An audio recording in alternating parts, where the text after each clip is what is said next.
One teenager didn't just break the music industry, he accidentally taught the world a behavior no court, no corporation, and no government would ever be able to undo. In June 1999, in a cramped room lit by a flickering CRT monitor, an 18-year-old college dropout clicked upload on a piece of software he barely understood the consequences of running on a borrowed computer fueled by caffeine insomnia and the quiet arrogance of youth. He had no money, no investors, no lawyers, no business model, and absolutely no plan to challenge a $40 billion industry that had ruled culture for nearly a century. Within 6 months, millions were using what he built. Within 18 months, tens of millions more. And suddenly, the most powerful record labels in America, companies with private jets, armies of attorneys and politicians on speed dial went to war. Lawsuits flew. FBI raids followed. Congressional hearings were scheduled. Rock stars sued their own fans. And when the smoke cleared, the industry declared victory. The company was dead. The servers were dark. The founder was bankrupt. Champagne corks popped in executive boardrooms from Los Angeles to New York. Case closed. Except it wasn't. Because what those celebrating executives failed to understand, what they wouldn't realize until years later, is that destroying the teenager didn't save them. It doomed them. The software wasn't the threat. The kid wasn't the threat. The threat was the lesson millions of people learned while he was still alive. A lesson about access speed and freedom. A lesson about how music and information itself could feel when control disappeared. They thought they were killing a company. What they actually did was break the dam that had been holding the future back. What the music industry never understood until it was far too late was that the real danger wasn't theft. It wasn't rebellion. It wasn't even the teenager writing code through the night. The danger was friction disappearing. For decades, the business of music had relied on obstacles. Physical distribution limited shelf space, delayed access bundled albums and prices. Consumers had learned to accept because there was no alternative. In the late 1990s, those obstacles still looked permanent. CDs ruled. Record stores dictated choice. Scarcity felt natural. But underneath that stable surface, the conditions for collapse were already in place. MP3 compression had quietly solved the problem of size. Hard drives were growing larger and cheaper by the year. Internet connections, once agonizingly slow, were accelerating into something usable. Millions of people weren't asking for free music. They were asking for easier music. The teenager saw what the executives didn't. The problem wasn't supply. It wasn't demand. It was connection. Everyone already had songs. Everyone already wanted more. What was missing was a way for those two facts to find each other without permission. The breakthrough wasn't storing music. It was refusing to store it at all. No central vault, no warehouse to seize, no single switch to shut off. Instead, every user became infrastructure. Every personal computer turned into a shelf in a massive, invisible library. When one person searched, another person answered.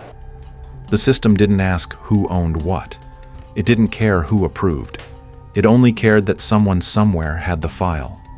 And with that architectural decision, a century-old assumption collapsed in silence that music had to move through gatekeepers to exist. Scarcity, once enforced by trucks, factories, and contracts, evaporated into math and bandwidth. The industry was still fighting over songs while the war had already shifted to systems. And systems once learned by millions of people do not forget how to work. The moment the software escaped its original circle, it stopped behaving like a product and started behaving like a contagion. There was no launch event, no advertising budget, no press strategy guiding its rise. It moved the way rumors move, quietly at first, then everywhere at once. Dorm rooms became distribution hubs. Office cubicles turned into late-night listening stations. Suburban bedrooms filled with the soft glow of monitors as progress bars crept forward and playlists multiplied. People weren't signing up for a service. They were discovering a sensation they'd never felt before. For the first time, music didn't feel purchased. It felt summoned. Type a name. Hit search. Watch a list appear. Click. Wait minutes instead of hours. And suddenly a song that once required a trip to the mall, a plastic case, and $17 was playing through cheap speakers at 2 in the morning. That feeling spread faster than any marketing campaign ever could. Every successful download carried a quiet shock. Nothing bad happened. No warning, no knock at the door, no consequence. So people kept going. One song became 10. 10 became 100. A private experiment turned into a shared secret, and then into something much bigger. Universities felt the strain first. Networks built for research papers and email began buckling under the weight of music moving between students at unprecedented scale. Administrators responded with bans, not realizing they were trying to regulate behavior that had already rewired expectations. Students didn't see the software as illegal. They saw it as obvious. Music was culture, and culture wanted to move. Media attention followed the chaos. Reporters searched for a villain and found an awkward teenager who looked more confused than triumphant, a face that didn't match the crime they were trying to describe. That mismatch mattered, because it framed the story as David versus Goliath before anyone realized a war had begun. What started as code had become identity. A generation was learning something the industry would never be able to unteach. Once access feels natural, restriction feels artificial. And once millions of people internalize that, truth control stops being a right and starts looking like an insult. The industry's response was not calculated, it was instinctive. What executives felt wasn't loss, it was exposure. For decades, they had controlled not just music, but the terms under which music could exist when it was released, how it was priced, how it was packaged, and who was allowed to touch it. Now that control was dissolving in real time, not because of sabotage, but because millions of ordinary people had discovered a faster, simpler way. Inside boardrooms from Los Angeles to New York, the tone shifted from confusion to fear. And fear does not innovate, it retaliates. Lawyers were summoned first, then lobbyists, then politicians. Lawsuits were filed not to negotiate, but to intimidate. The numbers were deliberately absurd, tens of thousands of dollars per song, damages designed to terrify rather than compensate. But the real turning point came when the industry dragged artists into the fight. Famous musicians, suddenly positioned as victims, began suing the very fans who had made them rich. It was meant to send a message. Instead, it detonated public sympathy. A multi-millionaire drummer facing off against teenagers with dial-up connections didn't look like justice, it looked like panic wearing a costume. Every legal victory hardened resistance. Every press conference widened the cultural divide. Behind closed doors, there were quieter conversations, proposals that acknowledged reality subscriptions, licensing, revenue sharing. At one point, a settlement offer so large it should have ended the war, $1 billion spread over time, from a company that had barely monetized anything. It was dismissed without hesitation, because by then the objective had changed. This was no longer about saving the industry. It was about making an example. About proving that no one, especially not a teenager, could rewrite the rules without permission. But power miscalculates when it assumes obedience is permanent.